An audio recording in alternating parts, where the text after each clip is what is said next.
Today's starting off with a brunch with friends and ending with goodbye drinks for another friend. And it seems kind of fitting that I get asked a lot, like, how do you make friends in Paris? And how have I made the friends that I have in Paris? Or just, how do you make friends in adulthood? It seems like a tricky subject in this day and age.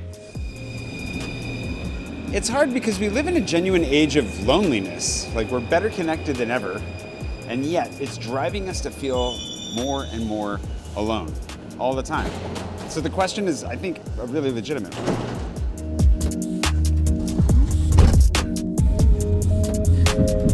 A disclaimer, of course, or two disclaimers as I get into this. One is that I've been asked this question pretty much my entire life about how I make friends, which leads me to believe that it might be a little bit personality driven. There may be some personality involved in it. But just because you're personable doesn't necessarily mean you'll be a good friend. That's something that I've had to learn the hard way. I don't think I was always a very good friend. Partially because I never stopped and thought through, what does it mean to be a good friend? And what do I expect from the people that I want to treat me well, to be my friends? It actually requires a little bit of thought for some of us. I'm sure some of you were raised with good friends and, good examples, but some of us needed a little bit of extra help. And the other is kind of bred out of having been asked before and learning the hard way that it can get really cringe when you're giving advice on how to make friends, because if you haven't really thought it through very much, you don't realize how different it is for every individual. And if you try to explain kind of how you go about making friends, it starts to feel kind of weird and maybe transactional. And human relationships aren't really meant to be quantified in a scientific way when it comes to actual interactions between each other. Like, we can study humans in a scientific way, but when it comes to like actual relationships, you want to be careful you're not like trying to create a formula. I guess what I'm trying to say is that there's no one size fits all, right? Like, there's no formula to friendship. It's a very messy business, relationships, and people are messy creatures.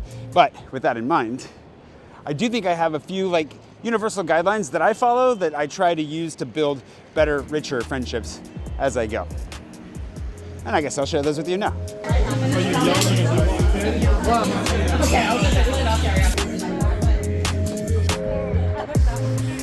Pretty strong. Where's your kebab?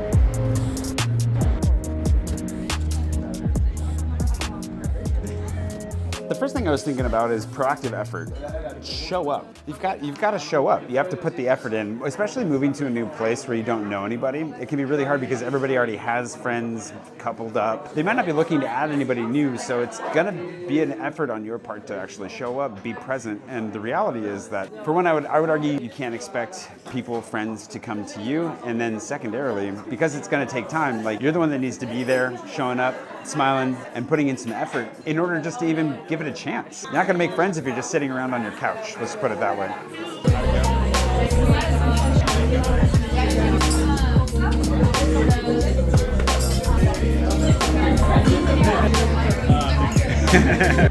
It's like doused in garlicky.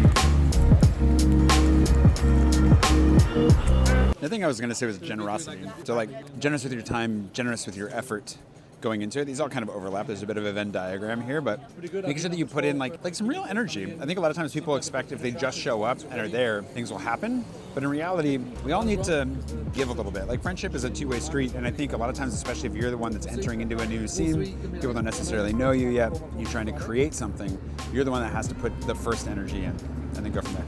So you're saying friendship is a two-way street, so I stole this right? Yeah, that's perfect timing.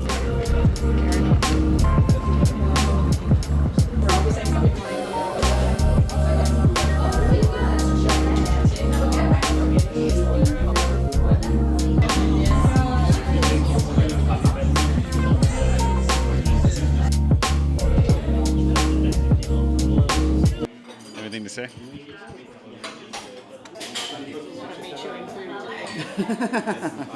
Like, is that all I did? That's not a bad day. Yeah, I don't sound too far up my own butt. Just a direct friend check. But I do feel like you were going to give several tips, and I feel like we stopped after one tip. I think there are two in there so far. Which one is to show up? The second is to be generous. I'll be generous. I was too busy stealing your fries. Do you have any tips on making friends? Yes.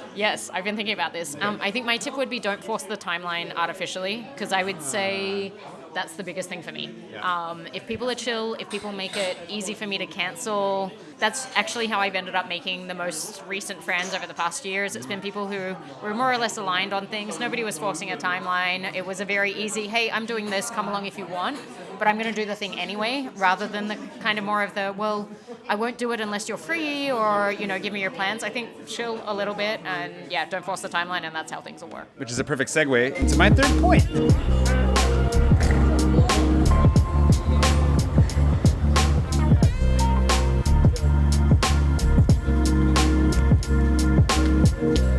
Allison segued me straight into what I was thinking about third, which is patience. You gotta give these things time. France, for example, moves really, really slow. Hold on, I gotta reclaim my dog.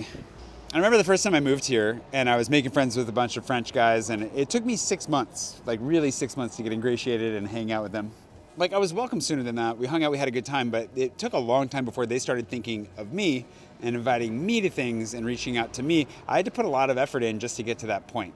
Reaching out, offering to hang out. It took a lot of effort. It took a lot of time. And I think ultimately, like, especially if you're moving to a new place, a new country, there are a lot of extra barriers that come in with that. But wherever you're at in life, if you're looking to work on and build friendships, showing up, putting in some good effort, and like really doing so without coming across as needy, obviously, is another totally other thing to talk about. But giving it the time and space it needs to develop naturally. And I mean, there's a million things we could talk about.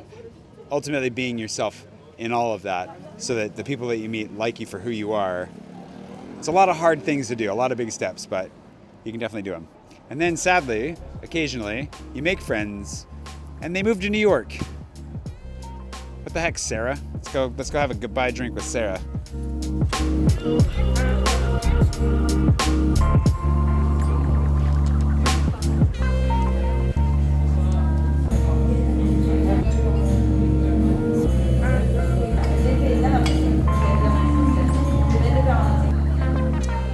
I got here a little bit early to get a little bit more work done, just catching up, and also to eat the nachos. If you've never been to Abricot here in Paris, by far one of my favorite cocktail bars. Ultimately, friendships are for a season, kind of no matter what the friendship. I think some friendships really last throughout the ages. Some of them you drop for a while and you come back and it's like you never skipped a beat. Some of them are just for a day. You meet somebody on a trip or maybe at a bar, have a nice chat and nice connection, and never see them again. And I think through all of this, what's really helpful is to remember to hold friends lightly. Friendship requires investment, a lot of work, it's messy, it's still relationships, but they're some of the most glorious elements of being alive. I'm really, really, really grateful for the friends that I have. And even if some of them are gonna go, some sooner than later, just gonna enjoy them while I've got them around. Try to do my best to invest in them and leave them better than how I found them, and also try to allow them to do the same for me. Funny how that's actually the harder thing to do sometimes. So, here's to friends. I hope you have plenty, and if you don't, I wish you all the luck in the world in making some good ones.